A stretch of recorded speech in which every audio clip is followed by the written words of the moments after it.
I'm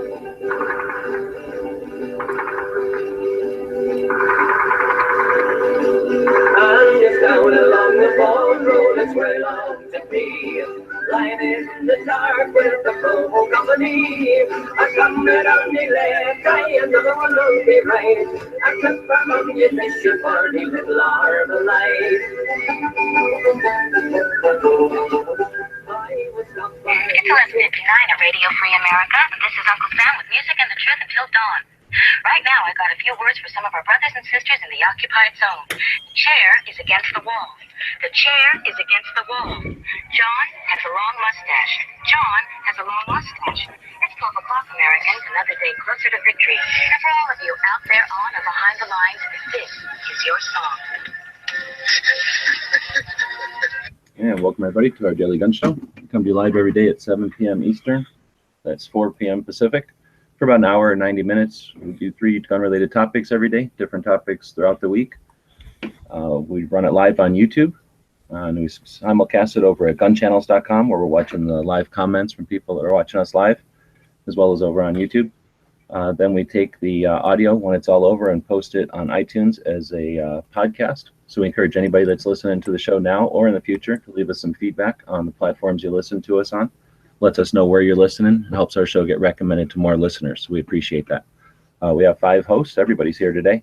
So we've got Bob jumping in, normally from Canada. He's over here in Tucson right now. Thanks for jumping in. Oh, glad to be getting the air conditioning. We got Dano jumping in from Illinois. Glad to be here on this St. Paddy's Day. And then we got Z jumping in from the island of Maui. Slancha and Pogue Mahone. No, I have microphone issues. I don't know what he said there. Is that some kind of St. Patrick's Day thing? Slancha, which is like cheers, and Pogue Mahone. Pogue Mahone right back at you. And then we got Smeggy jumping in from Michigan. Hey, how's everyone doing? I'm down here in Arizona as well. And yeah, it's St. Patrick's Day, I guess. So we're doing our St. Patrick's Day show, and it's episode 270. We'll be talking about being on gun owners' lists. We're talking about Springfield Armory and wrapping up the week. Before we dig into everything, we usually take a break to see if anything happened overnight. Anything worth talking about? Epic AK-47 chat. Yeah, 3.5 hours of chat last night. It was pretty fun. Thanks to you guys. I was glad to see that you got the super chat thing figured out, and that was nice. Yeah, a bunch of people threw some cash in while we were doing the show, so that was super fun. Makes the super chat super fun. Yeah, well, as soon as we get 1,000 subs over here, we can play around with that on this channel as well. So anybody that's listening, please jump over to our YouTube channel, our Daily Gun Show, and sub to that channel. We'd appreciate it. We have to hit the 1,000 mark before we can earn that or enable that. Subscribe to Daily Gun Show YouTube channel. It makes a difference. Once we get over certain hurdles, it enables certain features for us to use. So please do if you haven't already.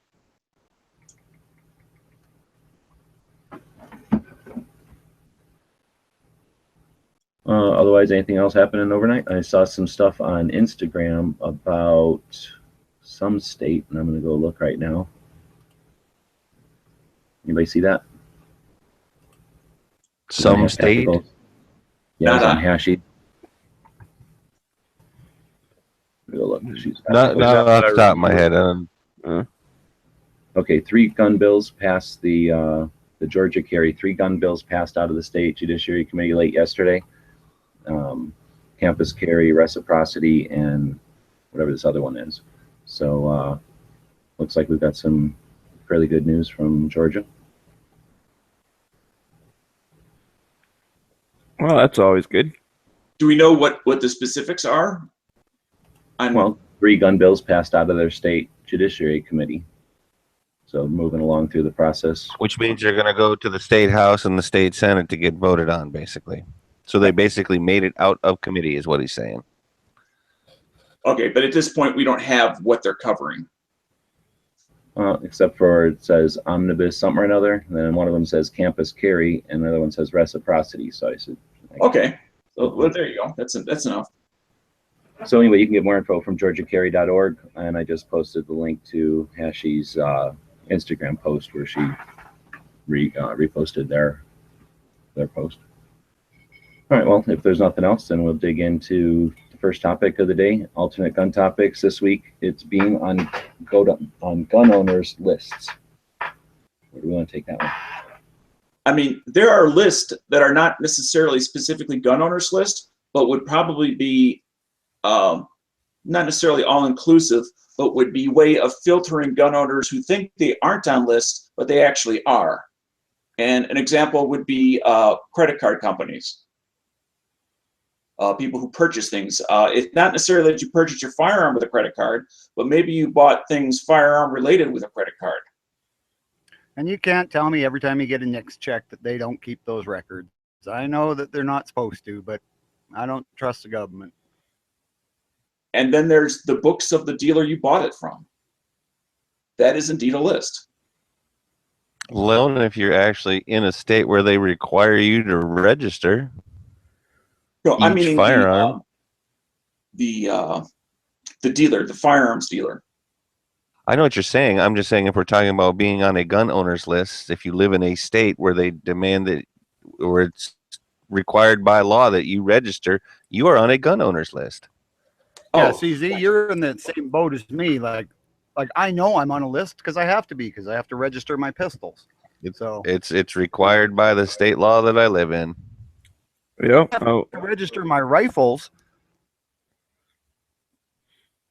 Yeah, I mean, there's lists, that are specifically to track certain types of firearms or firearm-related type equipment, and then there's general purpose lists on where they can use it as a way to filter out other things. Again, I use like the credit card angle. So whenever I hear somebody who says, "Well, I don't want to be on a list," well, if you have a firearm, chances are you're already on a list, whether you're aware of it or not. Yeah, but So do you really think that credit card companies are writing down like, Daniel bought a gun last week? Like, they don't care. Credit card companies, depending on what kind of privacy agreement you have with your credit card company, the marketing, the information, the data about what you buy is sold. And if they might not have a name on it when they sell it, I guess, unless they are selling it with your information, I don't know what kind of privacy statement you might have with your credit card company. But I think what Dan was talking about is like the marketing type. Same way as if you buy oranges over grapefruits, somebody cares about that because they want to market that and they want to know your other buying habits. So if you buy, marshmallows over almonds, then you're more likely to buy oranges over grapefruits. There's people out there that care about that stuff. So is that what you're talking about, Dan? Just like the marketing side?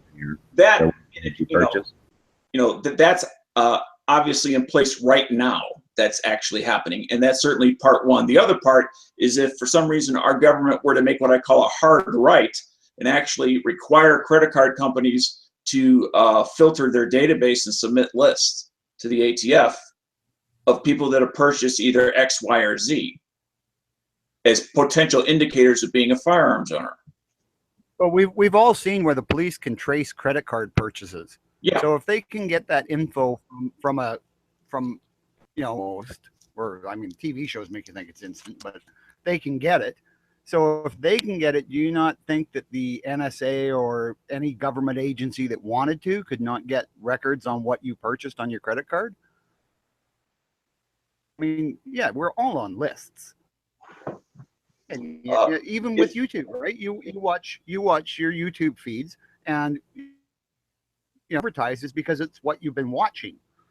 If you have a substantial firearms collection and you want to insure it and make sure that the individual items are insured, depending on your insurance company, they may require you to give some details on the rider that you're going to request to have those items insured. And therefore, in the insurance database will be the detail of your name, your address, and what it is that you have insured. So that's again, it's whether it's subject to governmental intrusion or whether it's simply some insurance company had their database hacked. I mean, there are various ways of accessing that information, whether it's an overreaching government or nefarious entities. Very true. That we leave ourselves open to, but we don't think that's a list. but it is. And information storage is so cheap nowadays that keeping that information in perpetuity, I can't correct forever, basically, can't remember the exact word, is done on basically everything nowadays. Now, a point, I don't know if we should even bring it up, but I'm going to anyway. Not be used as an argument for registering guns. I want to register my guns, and people say, well, you're already on a list that you have them. There's an argument against this. Oh, yes. It's just I don't think you should be registering guns.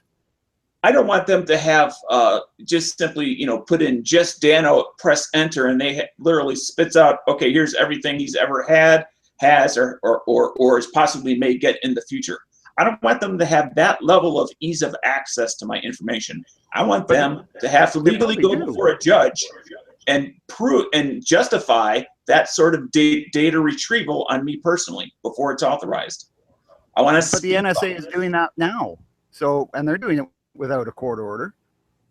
They're scrolling through cell phone conversations, their emails. We don't know that they're doing it internally, but I mean, we know that they have the capability to do it. Really, they probably could just punch in Dano and spit out every gun you've ever owned. Mm-hmm. Yeah, but in order to use that information in a court of law, they have to prove. They have to say, and this is the warrant we got for the information. I mean, it may be intelligence, but it's not actionable intelligence unless they can prove they got it legally to use it against me. Yeah, but they'll just get the warrant afterwards and then say, oh, no, we only got the information after we got the warrant. But we had our suspicions because of whatever. Well, then it depends on whether the judge will accept that or not. And that's another discussion. Right. Yeah, and I think you guys are going, I mean, I hate to say it, but you're going a little tinfoil hatty on here. I mean, the government's going to go and take records from your credit card company and have some type of master list or whatever. Maggie, I didn't say they're going to do it. They already have lists in a lot of states, and they already do use those lists, and that's already a bad thing. So I didn't say they were going to, Smeggy. I said the potential exists for them to do so, and there's a difference between those two things. Okay, the potential exists, but the much more realistic potential, because we've already seen it happen, is that they'll just force you to register. So I think that's something to be more concerned about than, whatever, some type of credit card history or something. Because they're already doing that, and it's already a bunch of crap. I mean, here in Michigan, we do have a handgun registry. It's not as bad as like you have to get, like a gun owner's card or something like you need, but it's still pretty bad. And I know for a fact that the cops are able to pull that information up whenever they feel like. I've used this example a million times before, but my buddy had a pit bull that got out of the yard, and his neighbors called the cops that there was a scary dog running around. And basically he came home, and the cops were in his front driveway, and his dog was in the front yard just running around playing with a stick or whatever. And there was something he needed to show him the paperwork or whatever. And he said, okay, let me go run inside. I'll put the dog away. I'll go get the paperwork. Well, I'll be good. And the cop said, no, I'm not letting you inside the house. You have guns. So they had already looked up the address before they showed up. And so they wrote him a ticket for whatever, not having the right thing, even though he did. And then he had to just basically take that paperwork into court and be like, see, I have the thing that I told him I had to begin with. And then, they went from there. But they definitely already do use certain lists at the state level. And I know this isn't a good idea, bad idea, but I'm going to go ahead and say it. Being on a gun owner's list is a bad idea. Hey, I want to bring up one point. Bob has a literal tinfoil hat. You see the tinfoil hat, This is my concern is that's the only thing he has on. Circling the earth. So let's get this right. It's to protect me from the aliens that are spying on us. This way they can't get through and read my brain waves. Now, technically, you would have a brain to have brain waves, Bob. Well, that's mean, Z. Well, it's corollary. You cannot have one without the other. My concern is that's the only thing that he's wearing. That's why I want him to turn the camera off. Nightstryke says have him put on a tinfoil shirt too. Well Yeah. said. Nice. Now, I do want to ask Mr. G Webs a semi-serious question. In your favorite documentary of all time, was there a list of gun owners to check? So you guys are, they say the 4473s, and you guys have never been in a gun shop. So 4473s are pieces of paper that are bound together for the most part. Sometimes they get ripped apart, but for the most part, they're bound together, and they're 3 or 4 pages long, depending on the years. So they have to keep them for 10 or 20 years. It's part of their obligation as a licensee. And those are in giant boxes. So depending on how much business the store does, they're going to have more or fewer of those boxes in the back, and they have to keep them fireproof. So that's, I think they don't have to keep 4473s fireproof. But anyway, that's one aspect, and we talk about it a lot because everybody actually fills out a 4473. You put your, your pen on the piece of paper, but they also have a bound book where they keep track of every gun that comes in and out of the shop, and your name and address is in there too. So if Red Dawn really happened and the commies knew what they were doing, they would take the bound books out of the shops, because that's just a freaking book, and they pick it up and they carry it around, and they got every gun transaction the store's ever done. It's not used completely because the 4473 has more information on it, but it's like the table of contents for the 4473s that take up a lot more physical space. So there's definitely an issue there. If you live in a border state, they have extra additional pieces of paper that are filled out that anytime you buy centerfire rifles more than 2 at a time, or if you buy, I forget, 2 pistols in a 7-day period or something, that's everywhere. So there's other lists that are being accumulated when we purchase through an FFL that are the obligations of the FFLs, and don't get talked about enough, I think. Absolutely. And that's another example, like we had mentioned several when you had stepped away, of lists that people are on and they think they're not on any. Well, I don't want to get on a list when they're already on multiple lists, probably already. Even if they're what I call indirect lists, like the credit card, like the insurance company, that there's all sorts of lists. I mean, I hadn't sat down and thought about what others there might be, but off the 2 of my head, there's 2. Well, JP says one you guys haven't said yet. I think that if you're a CCW holder, you're definitely on a list, and those lists are being used against us by newspapers who publish permit holders. So has that happened with a state like where Z's got to live under, where he has to register as a gun owner? Have they ever published those lists of your addresses? In Hawaii, no. I know that like either in Maryland or New York though they did. Or was it over by DC? Where we have firearm owners' ID cards, they have not. Mostly, what I'm gonna say on that is it usually takes a news service or news company or something that wants a salacious story. They think they're doing good when really they're putting people at risk. It's usually to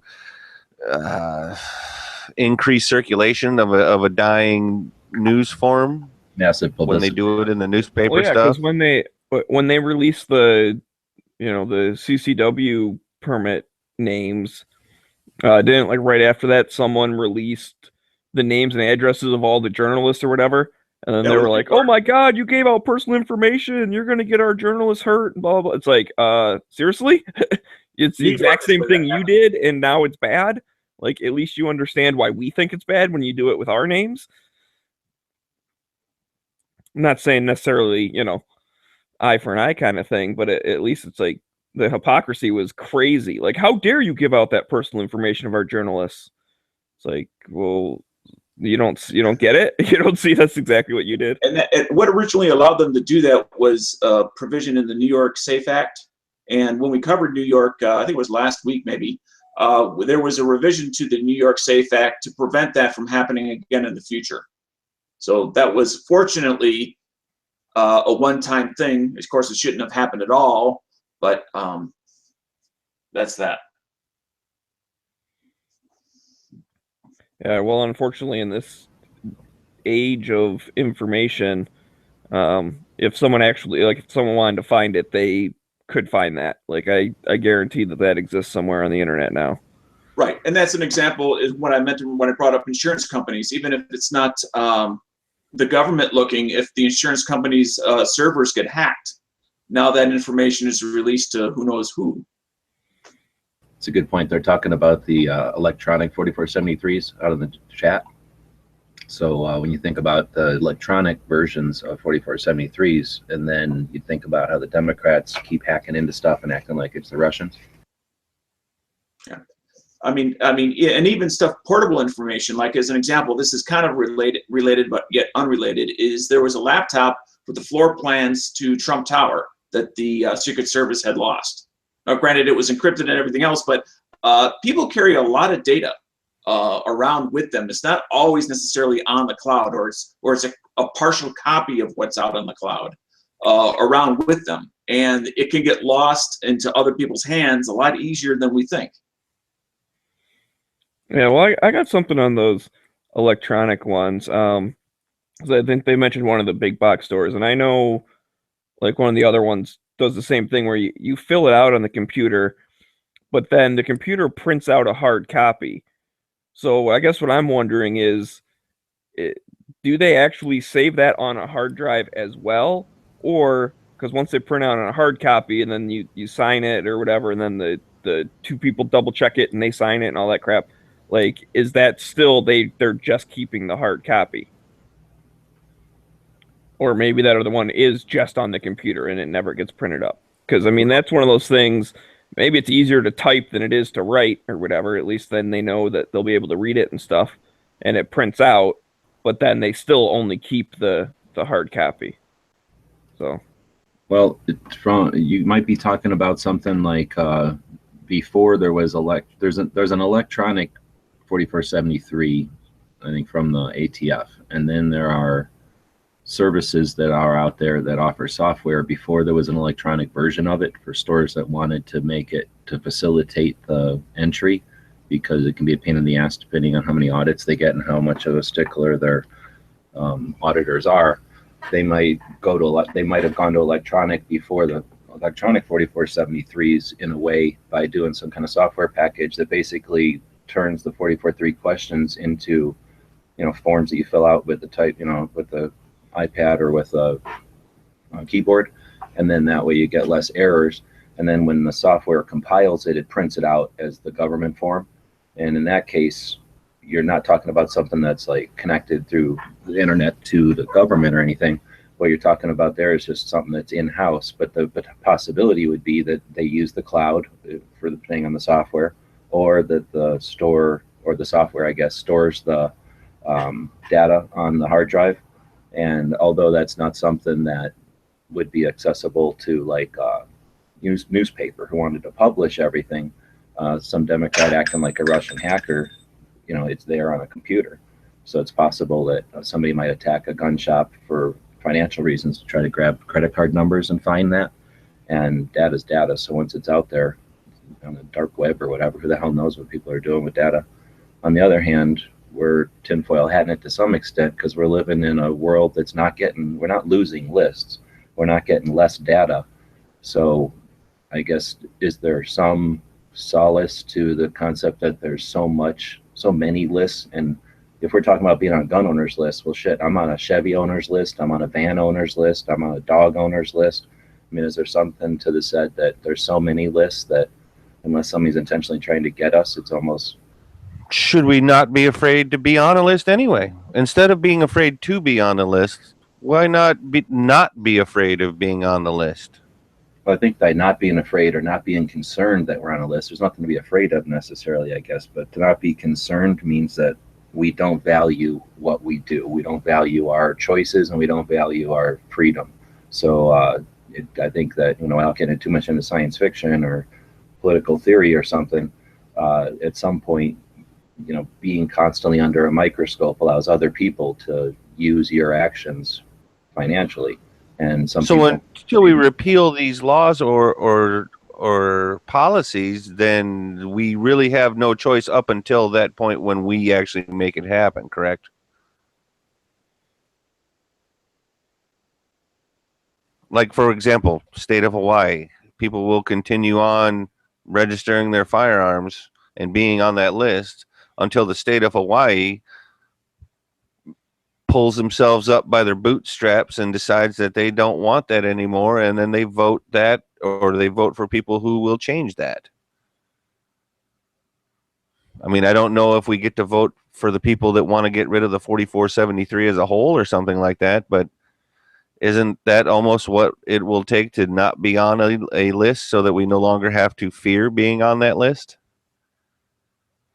Well, I think there's concern about saying not to fear being on a list, because it's not a bravery thing. It's a awareness issue in my mind. I can be aware that I'm on the list, right? I'm aware, but it doesn't. I mean, it sucks, lack of right? concern. Awareness with lack of concern is giving up. I mean, to suggest that just because they can do I'm something. concerned with things that I can affect. If it is something that I cannot affect, what can I do about it other than worrying about it? And worrying about it doesn't get you anywhere. As an individual, if everyone agrees that we don't have the ability to control something, then we no longer control it, and then we lose a piece of freedom there. So again, the concern is that if we want to control it, do we do it 10 years from now when there's more lists? Or do we now, at the beginning of these lists, and as these companies are just figuring out there's money to be made by paying attention to what we do, not necessarily for nefarious means, but for non-dangerous means, as far as like marketing and making healthcare easier, all these beneficial things. And then we've seen in the past that when you have something that gets that ingrained, that it can easily be used, or potentially be used negatively, and then it's too late. So I guess by having awareness of it and again, I don't want to say fear of it, but an awareness of what the implications are, then we potentially could at this point say, look, you have to stop someplace, and gun ownership is a fucking place you're stopping. Yeah, I guess the difference is fear versus concern. I'm concerned about things, not necessarily fearful of them. And I do understand the idea of fractional responsibility is individually, we have a very small input into the greater things at large, yet our collective actions is what either makes for future change or enables change not to ever happen, because we failed collectively to do things. But it all starts with the individual. Now, this might be a little side note or whatever, but I guess we are kind of talking just being on a list in general, like, you know, is it something to worry about or not, or whatever. But what are your guys's like counter arguments if someone says, you know, like, what's the big deal if you're registered? Like, who cares? Like, what? I've struggled with that in the past. I think I have some ideas, but just if you're talking to someone, let's say in the middle, we're not going to convince the Feinsteins or whatever, but someone in the middle that's like, why are you gun guys always so worried about being on a list? Like, I don't get it. Because like we have the freedom to speak, no one has required you to go get a permit or be on a list to say what you think. Registration leads to confiscation. I mean, keeping it simple, I think is, you know, and I like what Z said as well. I mean, certainly true. But because having a federal requirement and everyone agreeing with the concept that gun owners need to be registered or need to somehow meet some criteria, it suggests that the possession of firearms is somehow that property is somehow a negative. That it's what other things in life do we have to be on a list of being okay and then be monitored for possessing?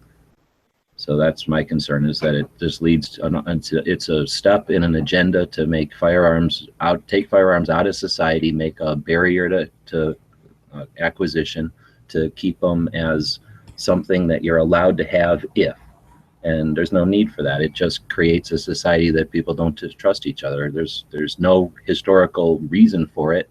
It's an unnecessary obligation that we lose freedom when we let them have that. Okay, I think like that as a thing or a piece of property, that a gun is different from the majority of other pieces of property. Mm-hmm. In my opinion, knife is somehow different than a gun, although more knives. The freedom But there's the I freedom. can cut a salad with a knife. But there's What about the car? freedom I to can say butter what we my want. bread with a knife. Yeah, don't we There's the register freedom to say what cars? we want. The first right that we all have, and that's something at most people can understand and agree with. Oh, you're right. I don't have to get a permit to say what I want. I don't have to pay a fee to say what I want. I can simply say what I want. And being that they understand that the Second Amendment, much like the first, you should not have to pay a fee to be able to enjoy that. You should not have to get pre-approval to be able to enjoy that, just like you don't have to get pre-approval to say what you think. You don't have to. Well, here's the deal about the First Yeah, Amendment. It doesn't say that you can't say whatever you want. It says you can say whatever you want, but you still have to take responsibility for the words that you choose. As we have to take responsibility for the Second Amendment. Absolutely true. We have to take responsibility for our actions. Okay. The left is already trying to attack the First Amendment. They're already trying to say words hurt. We say these words, we're somehow criminal, or if we don't, call somebody pronoun or gender. Well, words only truly hurt children and people who may be legally an adult but have a mind of a child. Yeah, but I mean, that's I'm not going to denigrate anybody that I know that say words hurt in that light. Okay. But weren't we taught as children that sticks and stones will break my bones and words will never hurt me? Yeah. For children for years, and there's true. actually a further quote to that, Bob. Physical damage. There's a follow up to that, and it says, "And if you carry a gun, people won't throw rocks at you." Well, let's also be realistic and honest in that words can hurt some people in their mental stability and potentially cause them issues in that way. So, in all honesty, yes, some people can be hurt by words. In reality, with the exception of people who have psychological issues, if they weren't raised right or if they didn't self-correct as an adult through experience in the real world, then you're right. People step in front of buses because they're not used to looking left and right, taking self-responsibility for where they're going. And people step in front of buses because they're tired of it all too. Well, yes. Or because there's a special Pokemon on the other side of the street.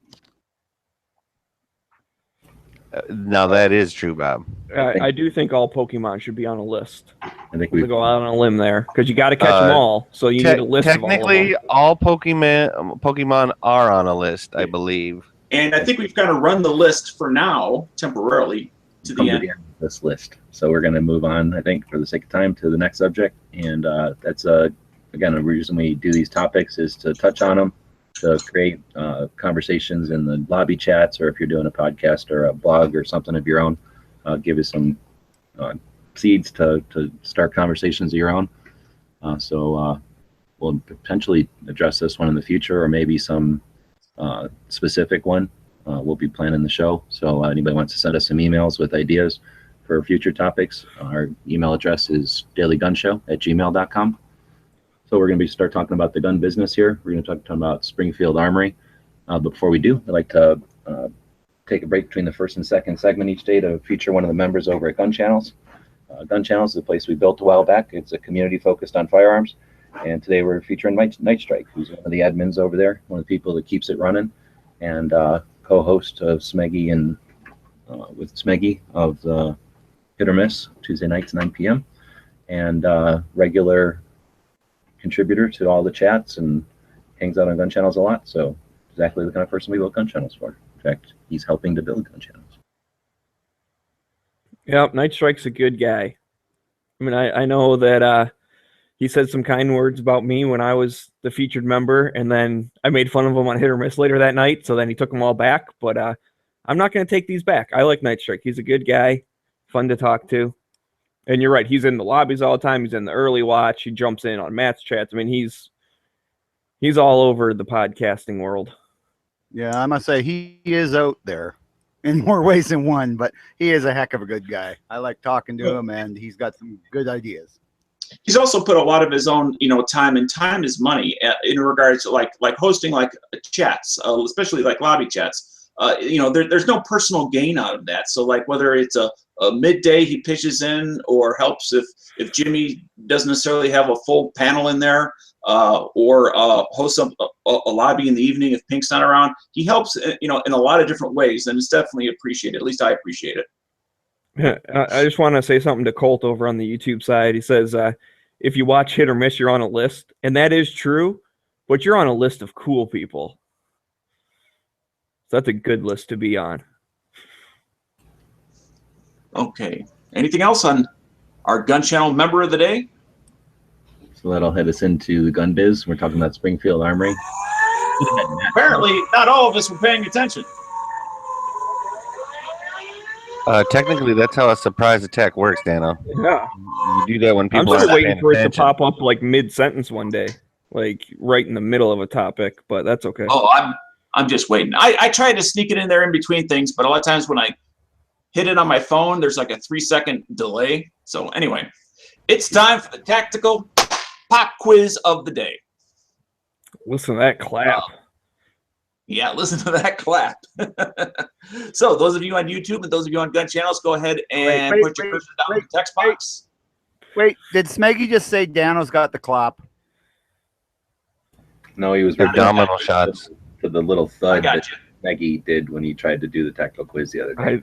My little snowman hands just can't take it, dude.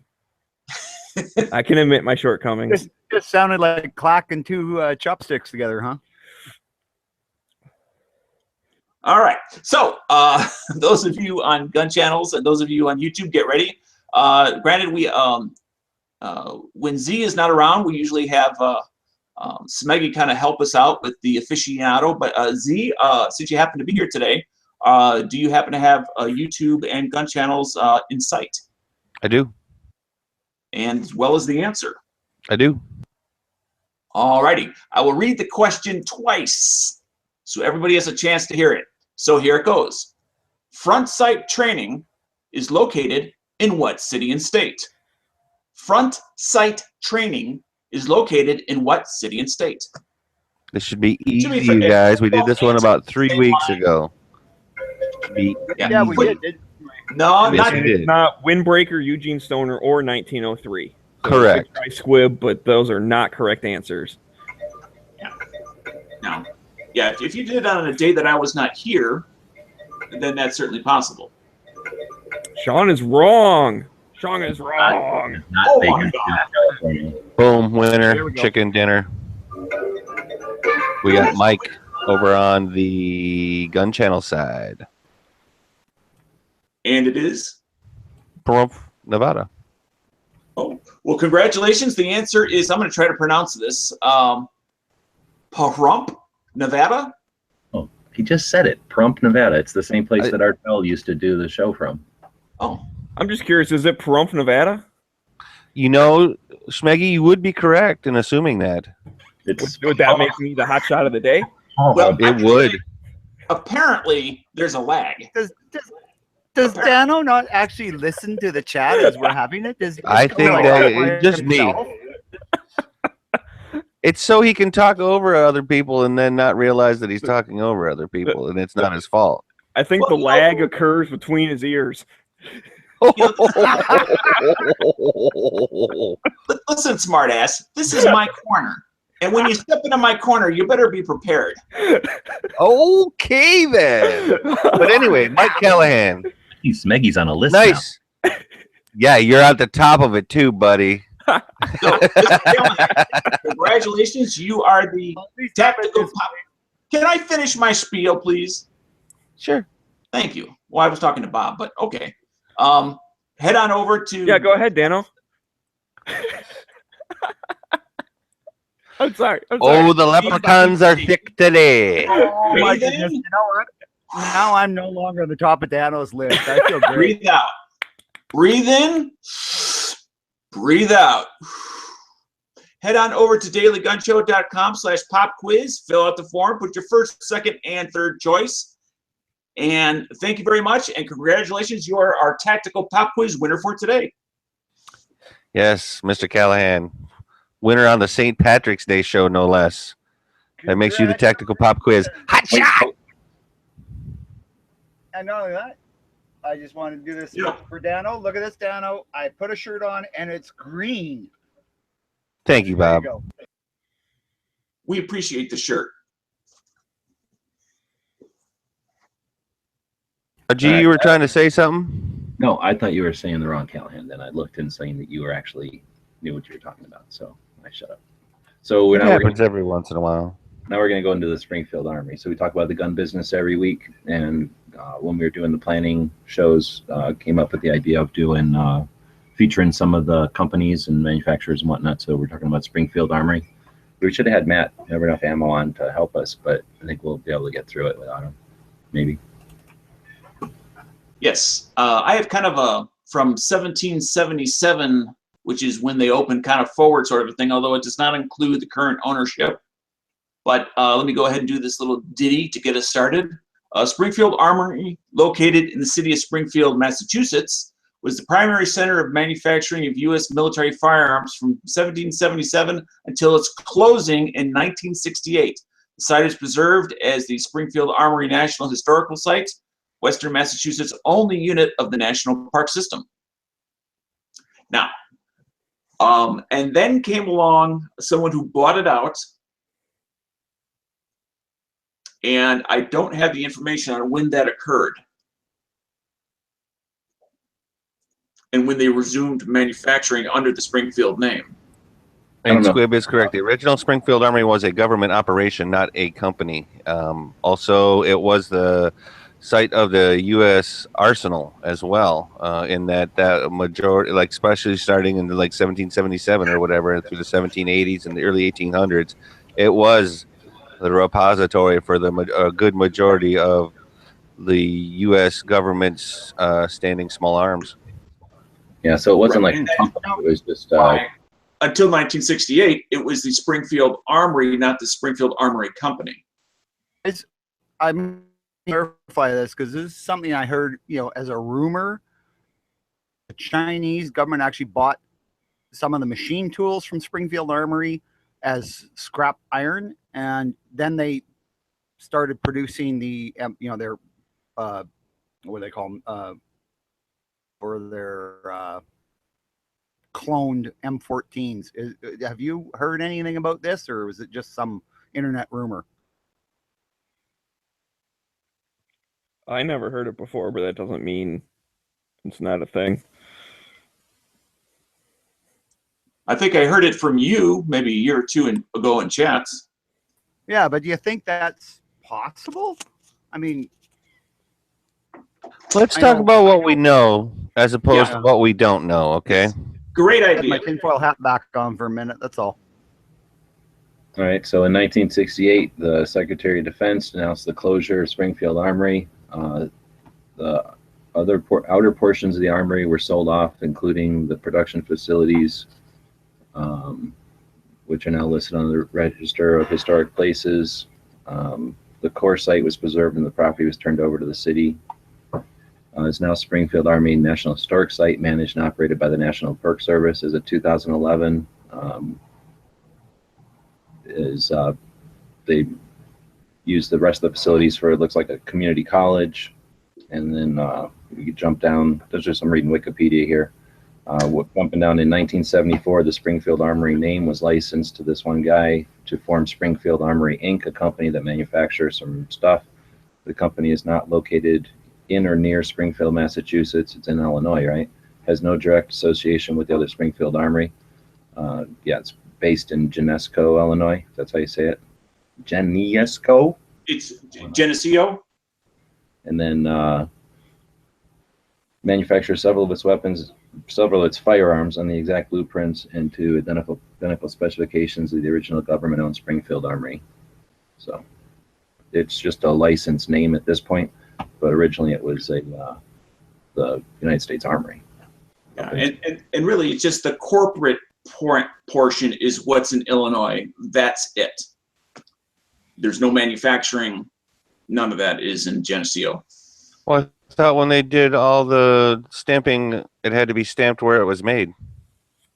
That's why on the side of current pistols it says Croatia. On a Springfield 1911, it doesn't. On a M1A, it doesn't. They make a P9, they make an M6 Scout, they make an EMP, they make an M1 Grand, they make a SOCOM 16, they make the XD and the XDM, the Saint, and the 1911. Of those, the XD comes from Croatia. They still have facilities in Illinois. So, okay. Matt's train. He doesn't know what he's talking about. He just has a blind hatred for them. That's all. Yeah, he's on the Springfield list. It's on his list. No, as a matter of fact, G-Web's Springfield he refused to put on his list, if I remember correctly. If any of our listeners knows where in Illinois, the name of the city, where Springfield actually do some manufacturing, please let me know, whether it's you send us an email at dailygunshow@gmail.com or you simply send a message to me over at Gun Channels, just Dano. I'd love to find that out, because if it's anywhere within an hour or so's drive, I'd love to check it out. Well, that place is about midway through Illinois, right? Well, I know where Geneseo is. That's about 2 hours from me. That's south of the Quad Cities, which means nothing to you, I know, but that's like the middle of Illinois, or no? Or that's out? No, Iowa. The Quad Cities is on the Mississippi River. So it's out by Iowa? Yeah. Okay.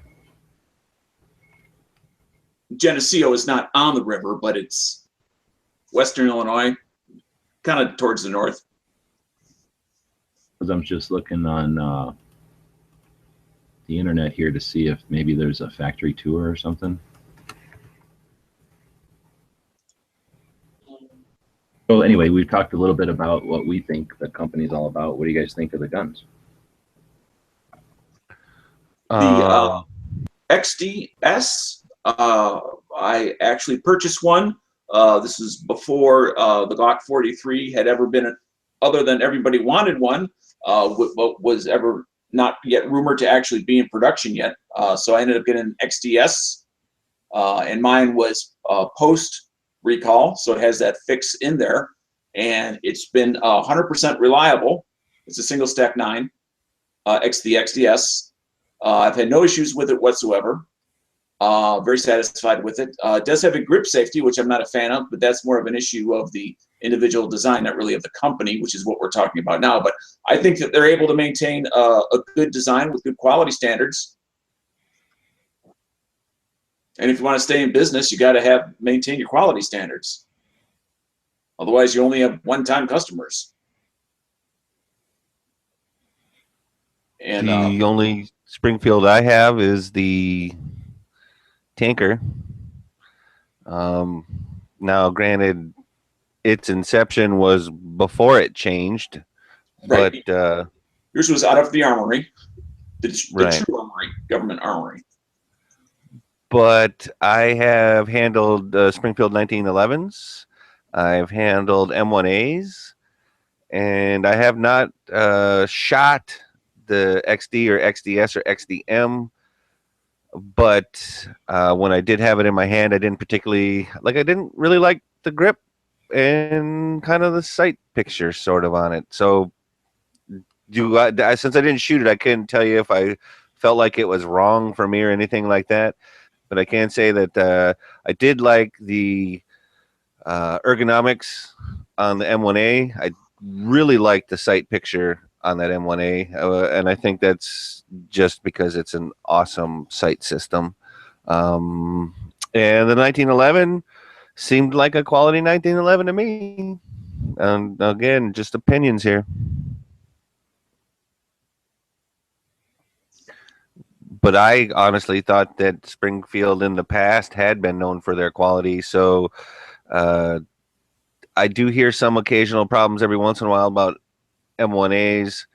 I definitely have heard the previous issues about the XDs. But again, although those are a Springfield product, I don't necessarily quantify them as what I would buy if I was buying a Springfield. And I love this video you're showing, G.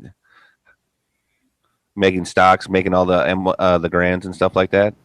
Yeah, so I just found this as I was looking for a tour of the modern one, but look at this crazy ass shit. Hold on. I would have never thought this was a step. So they're cutting out the barrel. Now look what this guy's doing. He's that dude's got a rough job. He's jamming it up there, and he's bending that fucking barrel by looking down it. that's how accurate they are? It's just some dude looking at it and smacking the barrel around in this little pincher? I would have I never think. Well, think about it. What he's looking for is he's looking for light, not coming around. If you can see light, then it's not perfectly round. Yeah, but I'm saying I'd never would have thought that they come out of there all bent up, and this guy's got to go in there by hand. Well, think about it. When they do that with a computer now or whatever, the computer is the one with the eye, right? Yes. That's a great example of the difference between a craftsman and a technician. That guy right there doing it by eye is a craftsman. Then you got this guy wiggling out some, I don't know, probably some point to cut to or something. I don't know what he's doing. He's marking something on there. And then this was that. Look how cool that is. It's cutting 3 parts of the stock at the same time. Instead of wasting because time. think about how long it takes to carve one of those things. Yeah, look how long that takes. And if you're talking the millions that they made, I mean, Actually, that's crazy how long that takes. You'd think that would take like nowhere near this much time. and if you ever held a grand, like Yes. it's a pretty good job. You know what I mean?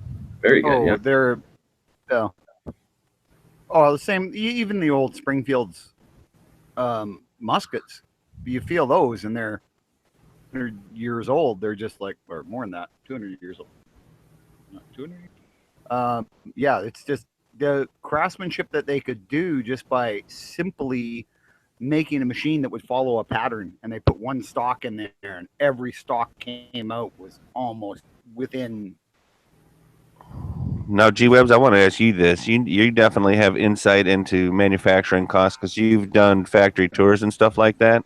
And If today Springfield was, we'll say, building the M1A loadeds or whatever, like this, what's that gun gonna cost, dude? Like, what are they almost gonna be required to charge us if Think it's every one of these guys has Social Security and salary and health care. Yep, that's what I'm saying. It's like the fact that they have changed it to machining and robotics and stuff like that. I mean, that's great for their production costs and timing wise, right? If they were still being built like this, that $1,800 rifle is $3,000, probably, maybe. probably more than that. I mean, just look at what a custom handmade rifle costs you nowadays. Yeah. It's in the tens of thousands. And look at them wheeling those racks and racks of M1s. Just It says that the unit cost during World War II was $85 a gun. dang. Now, $85 during World War II was serious money. Yeah, It's not pretty- cheap. you could buy a brand new car at that time for like what, $1,200? When I thought it was like 5 or 7, I thought. But either way, No, not back then. It was 5 or 7 when in the 60s. Yeah, $85 in 40s, 85 in Yeah, I mean there's a way to look that up. What $85 was He's worth doing it in- right now. If you let him Yeah, talk. shut up. Oh, sorry. $85 in 1945 is $1,100. And what is a Springfield cost right now? you could get one for that on sale with a synthetic stock. Well, you'd be getting a. Oh wait, no, you mean a grand. You mean Yeah. a grand. No, but one of their guns, I guess, is going to cost about $1,200, right? Yeah, but it wouldn't be new. It'd be used. That's the other thing. That's a brand new Garand for $1,200. You can't get that now. Well, you can't get a grand, but how much is one of their SOCOMs cost? A 1,500 easy. Well, okay, so $300 difference. That's like $10 back then. So that's pretty close, I'd say. And you can get a Norenko for not even 700, like $600, $500. So Canadian. Only a Canadian. When we're talking about. Canadian. So that's what, like $350, $400 American? We don't know. There's Like, no way. look how cheap the Chinese products are. Like, and that's their labor Well, cost. you know what I'm not going to do, Bob? While we're talking about Springfield, which was the repository of our small arms for over 100 years, I'm not going to start talking about Norinco. Okay, I don't. That's what blame you. I'm not going to do. I don't blame you. I don't blame you. And you know, I agree. I'd much rather have anything made at Springfield than at Norinco. Well, now, see, that might be the smartest thing I heard you say today. Thank you, Bob. That's awesome. Legitimately, I'm trying to be sincere here. That's very good to hear of you, Bob. Yeah. All right, so I think that's enough for Springfield. After all, they are making their guns in Croatia and trying to pass them off as World War II originals. But I don't know. Do we go anywhere else with that?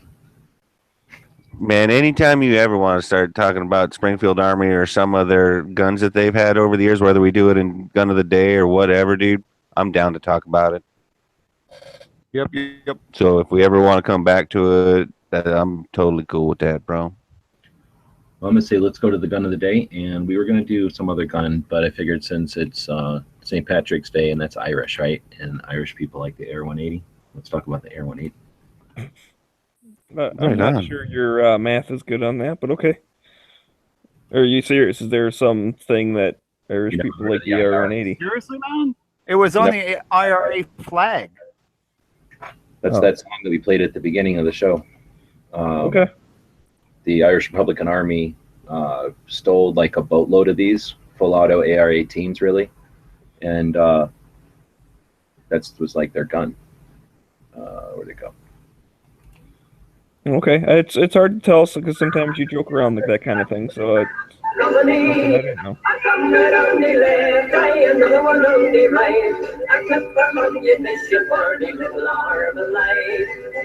So the little Armalite is the AR-18, and it's the coolest gun ever invented. It's made by Stoner. It's a mix of an AM-16 and an AK-47, probably a couple other guns, and it's awesome. Just they, I don't know, somehow the AR-15 won out, and they didn't make it.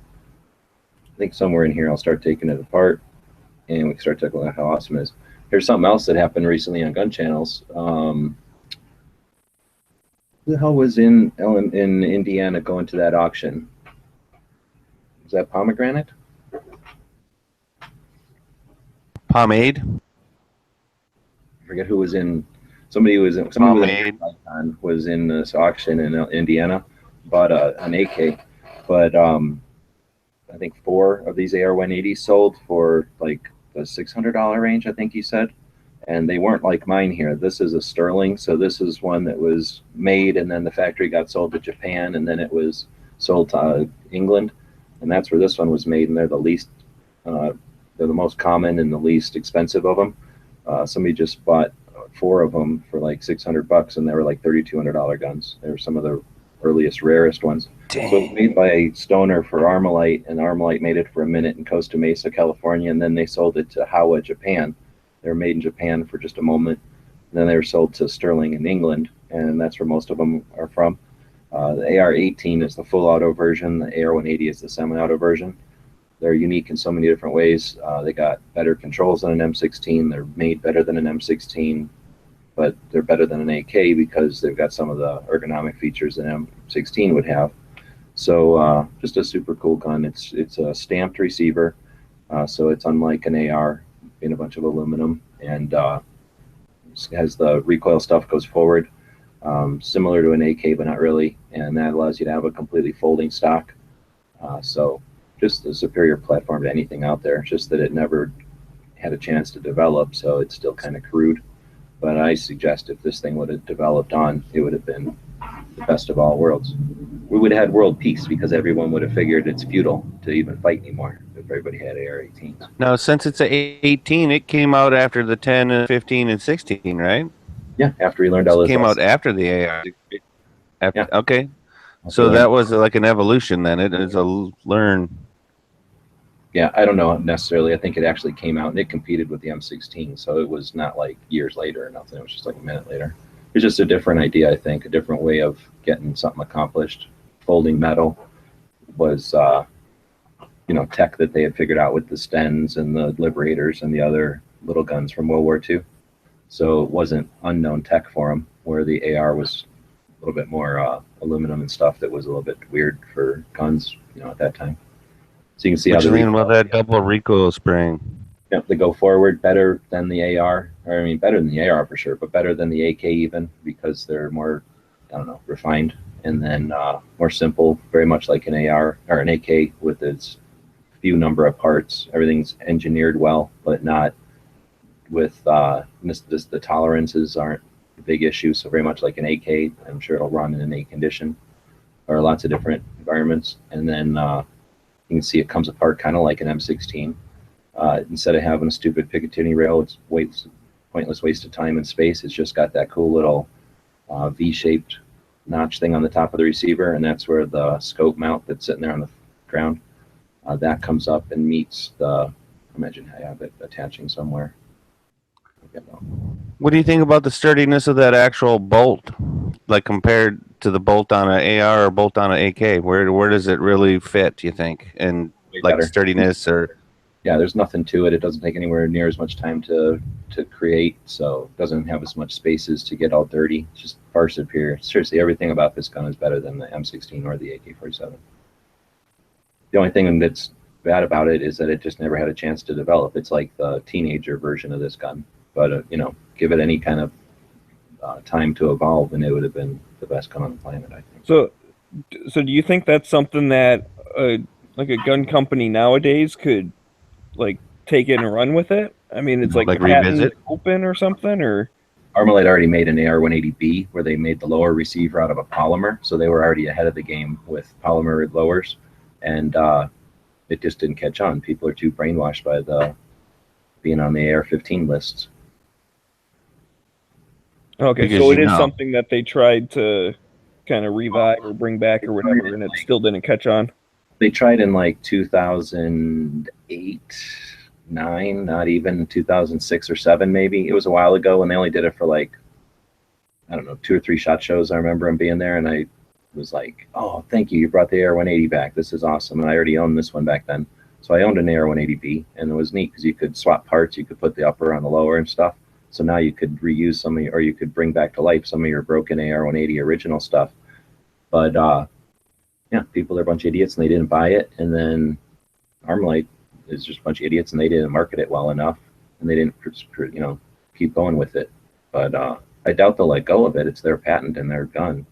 So it's up to Armalite to bring it back, I guess. The next time they innovate some new space age building materials, perhaps they might give it a shot. I don't know. It's just going to take somebody who gives a damn to get involved with Armalite, I guess, I think it's an opportunity. With all the AR stuff that's out there, people are all about being open to new stuff, and people thirst for having something new and unique. And the AR-15 is okay, but it's not the best operation. Their charging handle is ridiculous, and the fact that nobody's even all we're trying to do is make them look different or try to make them work better. Let's go to another platform already, and this should definitely be the platform people jump to. Anyway, you see how the sight went on there? So that stupid Picatinny garbage, you just have that little notch there. Easy on, easy off. Your irons still work right through that thing. Is that a reciprocating charging handle or no? Yeah, it's like an AK. So it's just gonna, it's on the bull carrier, so it's connected. Yep. Going back and forth, but it's over there on the right, so who cares? Unless you're left-handed, and then you shouldn't be shooting guns. But they could put it on the other side, I'm sure. But yeah, see, it's unlike having your front sight. And did it come with a tuning fork? Like that's its normal brake on there, or that's its normal muzzle device? Excuse me. Yeah, these are old, so that's what was tech back then. But it's called an M7 bayonet, so by itself, it's a nice branding iron / pokey device, and then with the bayonet on there, doom on you for getting in front of that gun. And it's strong. You wail on somebody with a bayonet on that thing. I wouldn't. Oh, there it goes. Look at that. Boom. All right, how much I sold it for? I think I might have sold it for 17. So not only was it really, awesome, but it kept me going for like 2 months. Yeah. Nice, dude. I mean, I remember I was pretty sad when you had to sell it. You tell me about it. I did not like selling that gun. It wasn't. There's a lot of history to that one, but anyway, it's also the gun that Terminator uses in the police station in the first Terminator. They just take the stock off of it and they convert it to full auto. So it's iconic for all kinds of reasons. And it takes regular or would it take regular AR mags, or it would only take? Is there something different, like a feed lip? Yeah, because they don't have the stupid waste of time extra parts that the M16 has. So you don't see it on this side, but there's just a little notch. So it's almost like some pistol mags. It just has a little notch that a little button on the other side fits into. If I can show the other side here. So boom, see that little thingy there? That's the it's right by your trigger finger. And when you push down on this, it pulls this out, and there's literally just a little notch in the mag. I don't know if I get a good shot of the mag, but there's just this little notch on the other side of the mag right there. You can see it in that. Now, picture. what is the market for AR 180 mags? There's a little notch right there. That you can use any AR mag. Just put that little notch in there with a Dremel, and it works in an AR 180. Oh, okay. AR mag. Now AR mags, if you have, well, you can't get. I mean, they might make AR 180 mags, but I doubt it. Most of AR 180s just use 8x16 mags. But I do own a couple AR 18 mags still from when I own this one. Those ones that are on the table there, and I get $50 when I sell them on eBay. Or at least nice. You should. Well, I think I'd like to get more than that, but yeah. Anyway, that's the AR 180, and it's the gun of the Irish Republican Army when they stole it from I don't know, somebody who had a boatload of them, and they shot a bunch of people with them, I guess. And it's St. Patrick's Day, so gun of the day. Nice. Perfect. We'll just shut the gun of the day down the list. So every day we try to hit a gun of the day, and we also try to hit a movie of the day, right? So We do. Today we're doing a TV show, but it's okay because this TV show is better than most TV shows, and they did do some made-for-TV movies. Anyway, this is the Rockford Files. Have we all seen this show? Oh, Once yeah. or twice. Nope.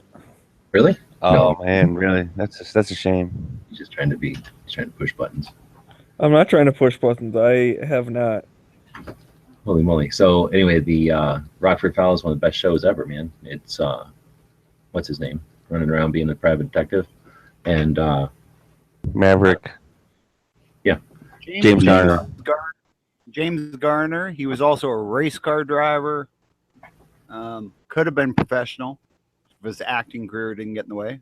He was one of them John Wayne actor. types where he was a man type of thing, Smags, if you know what I'm saying. Like, he was machismo. He is a man doing man things. He's a private investigator.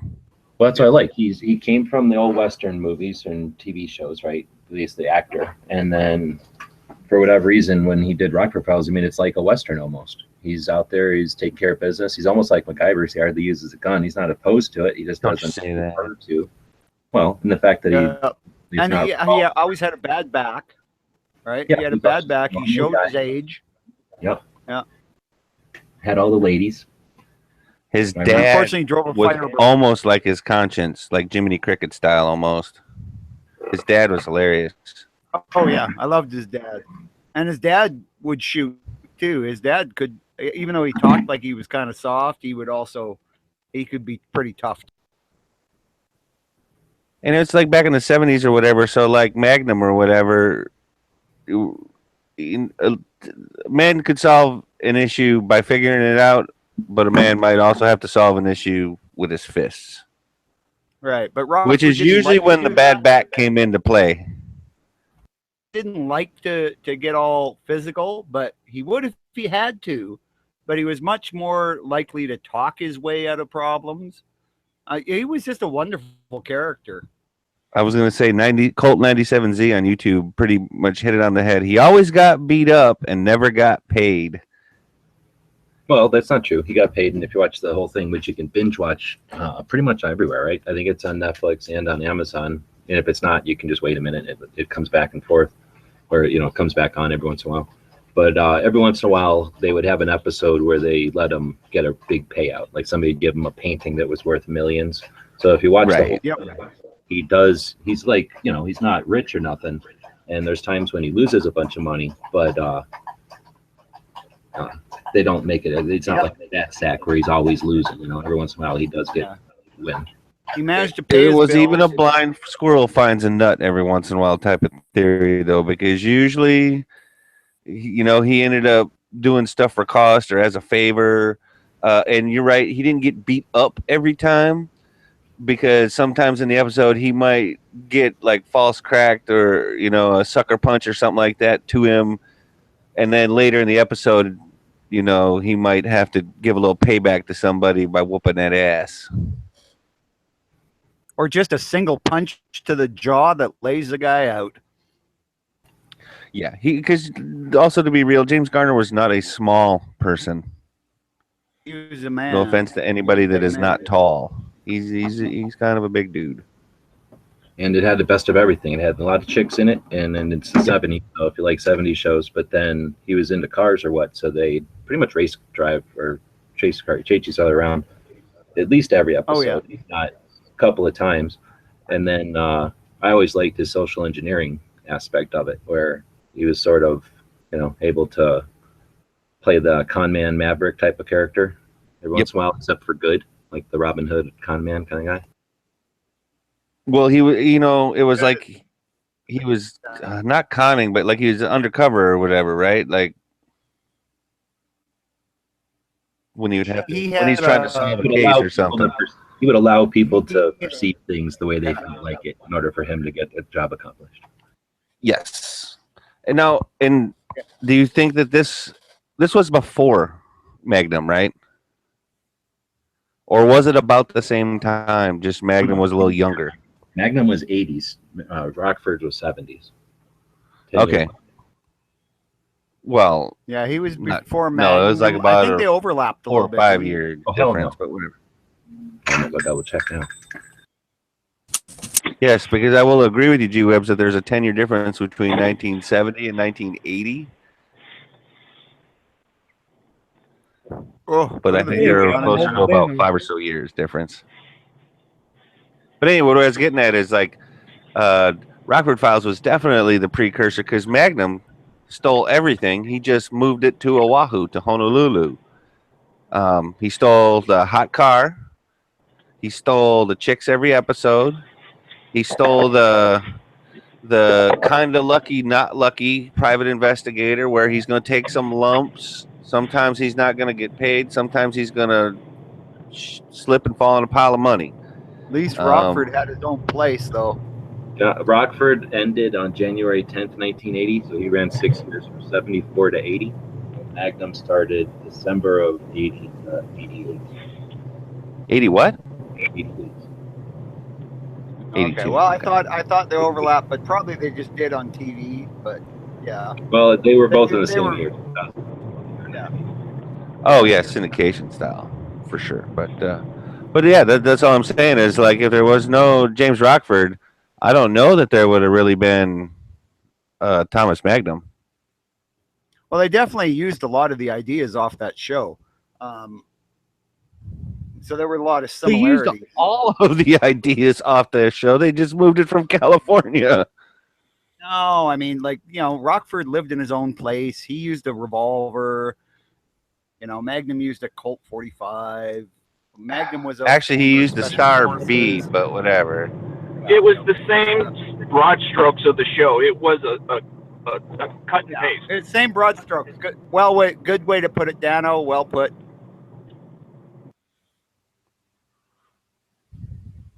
So I think we're gonna all give it 2 thumbs up, or am I being presumptuous? Except for I'll definitely give it 2 thumbs. I really enjoyed the Rockford Files, and the song, the opening song or whatever, was pretty good. Yeah, 2 stiff thumbs up for that. Yep, for sure. Jeez. So you gotta do that. That always makes me uncomfortable when he does that. So then, that might be why I do it. Yeah. All right, so that was the movie of the day. If you ever have a suggestion for one, use that same email address, dailygunshow@gmail.com. And while you're thinking about the Daily Gun Show, remember to head over to YouTube and subscribe to our channel. It'll really help out. We can get to the super chats, and then we can charge you all kinds of money to listen to the show. That's our ultimate goal. Everyone will have to pay $500 an episode. Well, just think about it. They'll just be more than happy to give it to us. We won't have to take nothing. For people who think we ignore you sometimes, we will definitely take your question if we get to super chat status. That's the matter. We will be giving shout outs all over the place. All right. Well, normally we have a healthy tip, but I don't have one today. So I'm going to have to go look for one on the internet. Why don't we talk about... I have a healthy tip. Don't drink too much whiskey. Okay. It's drink plenty of water. Well, actually, you know what? That's actually not a bad tip, is don't overindulge in whether it's whiskey, beer, other things, exercise. Don't, I mean, show some moderation. Bob's healthy and tip. your life is going to go much better. Don't exercise too much, guys. It's bad for you. It is, actually. Hey, look at the guy who wrote the book about jogging that got everybody jogging. How did he die? He was jogging and died of a heart attack. Or something? At 117 years old. Oh, man. Anyways. Everyone who's ever exercised eventually died. That's what it is. Yeah. Yeah. Hey, technically everybody that's ever eaten right and been a vegan and not eaten meat has they've all died died. unhappy? No, they died super long and laughed at all the barbecue lovers while they died horribly slowly. Miserably. This salad tastes so good. You and your T-bone steak, you could just have that. Well, that's good because it means there's more cows for me to eat. Anyhow, so that's our healthy tip, I guess, is to, I don't know what the hell that was. I thought we were going to do some moderation. The healthy tip. Moderation. I don't like Bob's advice. Go fucking moderate the rest of the year on a day that it's designed for having fun. Go have some damn fun. That's why you moderate the rest of the year. Yep. Hey, and you don't need to drink green beer with food coloring or green beer with food coloring in it to be Irish today. That's a misnomer.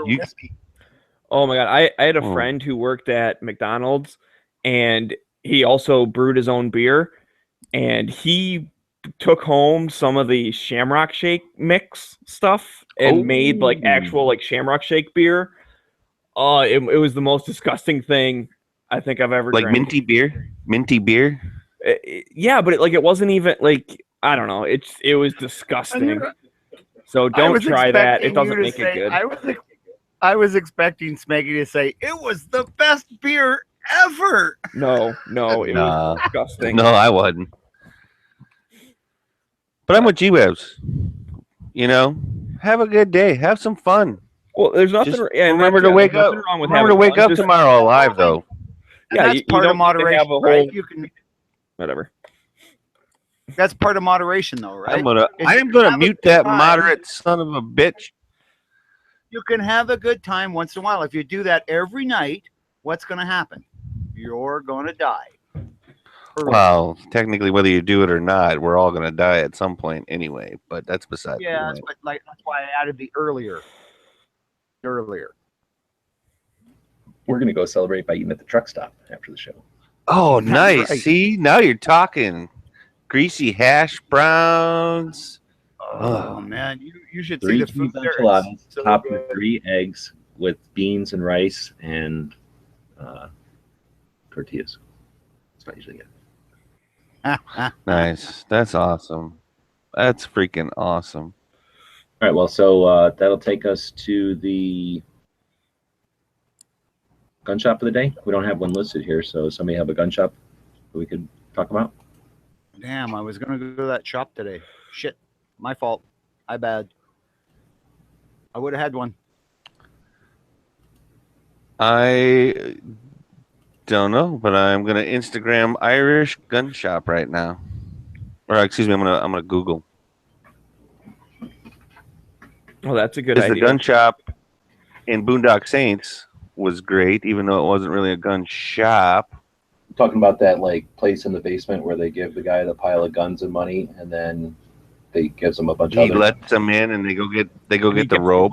That doesn't make any sense to me. So they go into an alley and they accidentally have to defend themselves against them two dudes, and they take like 2 Desert Eagles and a Rolex bills. I don't know how much there could possibly be, even if those were all hundreds. And then the guy lets them into a room with a bunch of full auto stuff and like belt fed stuff, and just lets them take whatever. That didn't seem like an equitable transaction there. No, I bet you the illegal full auto stuff's cheaper than the legal stuff. Well, and they were known in the neighborhood to these guys as well. So, I mean, there was a little neighborhood-friendly discount as well. Favor. Yeah, because they were going to gotten rid of bad some guys, Russian, kinda, right? I mean, they were exactly. trying to They had clean up gotten rid of some of the neighborhood. Russian mafia. Yes. Well, so if that was the gun shop, what would you have taken out of there? Would you taken them to press bread as like them? I don't remember what the other No, options wasn't that were. like I don't an memorize the MG42 thing. or something? What? Oh wait, I thought there was a like an MG42 or something, or a douche-coup or something. There was something like that was on one of the sides. Ones, the big tripod-mounted one in the middle of the room. Yeah. Yep. Kind of hard to conceal that. For you, little man. Yeah, the dude said, "Ain't take anything you want." So I would have been like, "All right, Exactly. first I'm gonna box that shit up to go." They had a job in mind. They had an idea of what they wanted to do, so they're going to pick the guns that are going to work for what they want to do. That's why they took what they took. Right, but GWeb's just asked you what one you would have taken, Bob.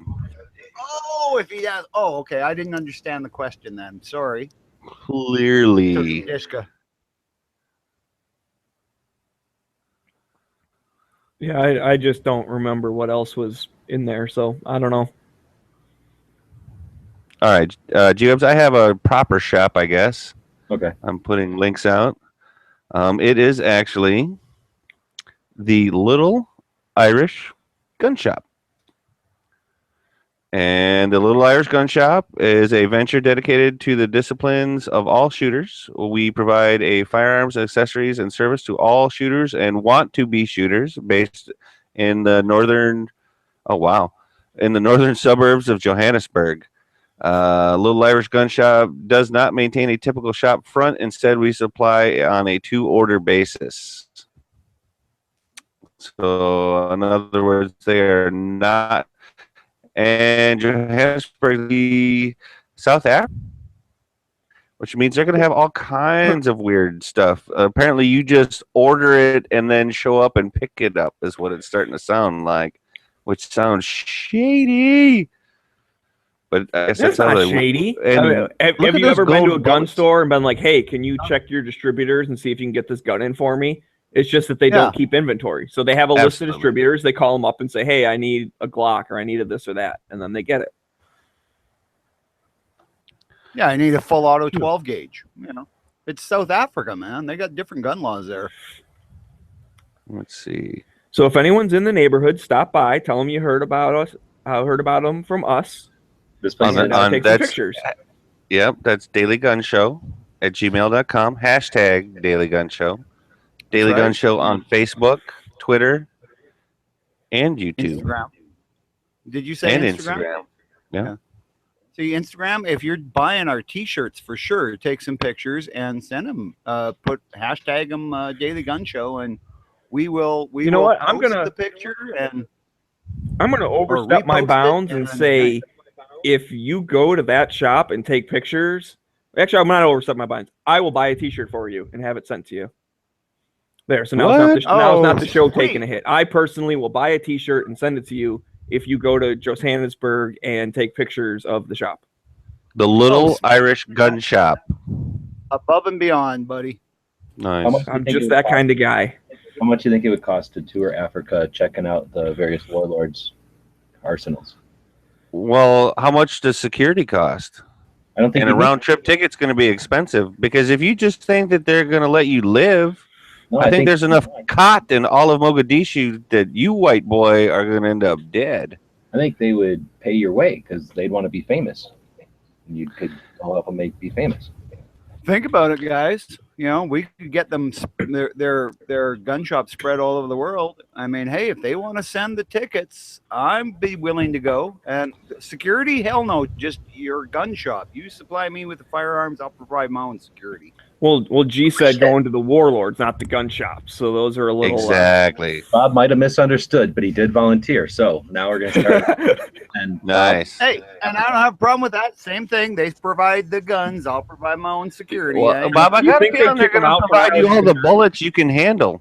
we've all seen Shaft in Africa. So Bob's going to go to Africa. He's going to get a robe and a stick. Oh, I'm sorry. Bob ain't Richard Roundtree, bro. Yeah, I'm going to but- just break that down for you right now in case you didn't I'm going to know. go train with Haj Nazi before I go, and I'll be all good to go, man. All right. And I guess it was nice knowing you. That'll be a good final episode for Bob. If you got to go out, you might as well go out taking on Go out big. entire gang of African warlords. Well, yeah, I would say. I mean, like, because Bob, you're pretend to not be- even a viable ransom, Sharpie. bro. With Like a the Sharpie Canadian file. government isn't gonna send over their special forces to come get you. There's nobody that's gonna pay They a won't do ransom that for for anyone. you, Bob. I We So like, just had a couple of Canadians beheaded in some African country because the government wouldn't pay $1 million ransom for Yep. them. so what I'm saying is, Bob, when can we book your flight? I'll just shoot a lion whenever he wants something to eat. You don't care. Oh yeah, by the way, Lions. I'm gonna get a lion for a pet to follow me around and Here, cover giraffe. my back. Giraffe. Bang. Eating a giraffe. No, I'm taking my dog with me. He's gonna cover my back. Him and the lion. They'll make friends. It'll all be good. yeah, man. You want to talk So, about is there any comic way we book can get stories, back to bro? reality anytime soon? Or Nah. There's a All I comic- was talking about was the Little Irish Gun Shop. I tried to find something for the freaking holiday, and then I got everybody talking about going and doing the We came up with a, Warlord Loophole Cave Tour of 2018 or whatever. Come on. we came up with It another was comic great. idea. I think it's a great idea. All right, great. So I fund it. I'll do it. I don't care. I'm old.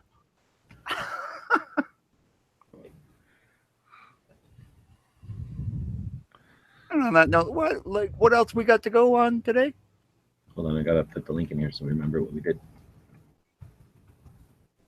Nice. Little Irish. Little Irish Gun Shop, Johannesburg, South Africa. Actually, if you go into Africa. the shop, ask them about R4 bayonets and send a pallet R4 bayonets, and we'll fund Bob's trip with those. Those are the FAL Really? to work on R4s, which is the South African Galil. You know, South Africa. That's something to be is said for not that bad. then. All right, so that was the gun shop today. Oh, We tried to hit a gun shop. I think today's was especially exciting.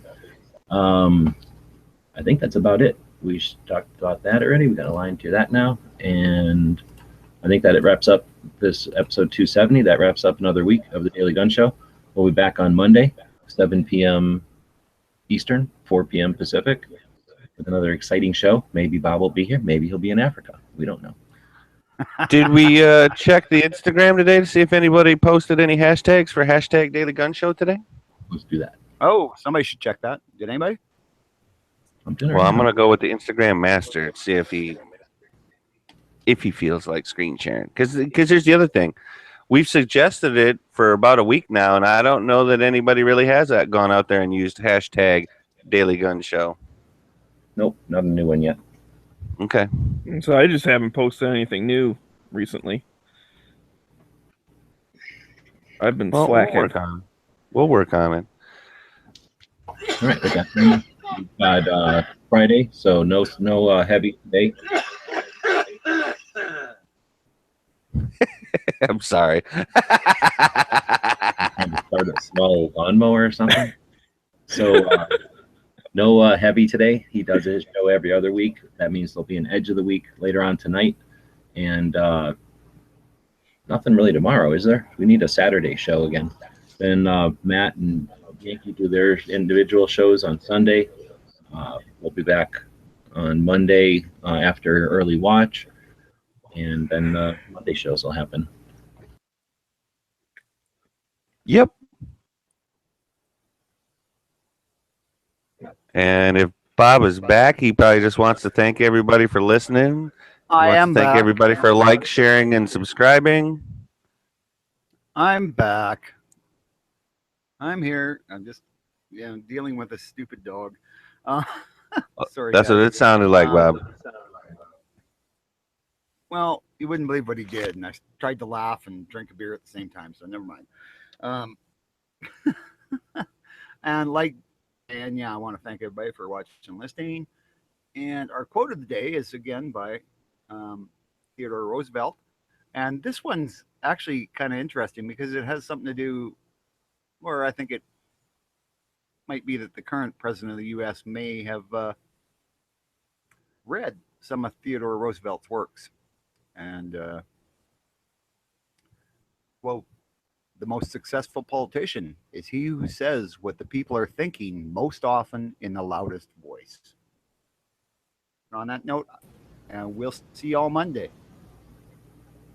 The guys and gals of gunwebsites.com encourage you to take a CCW class every year.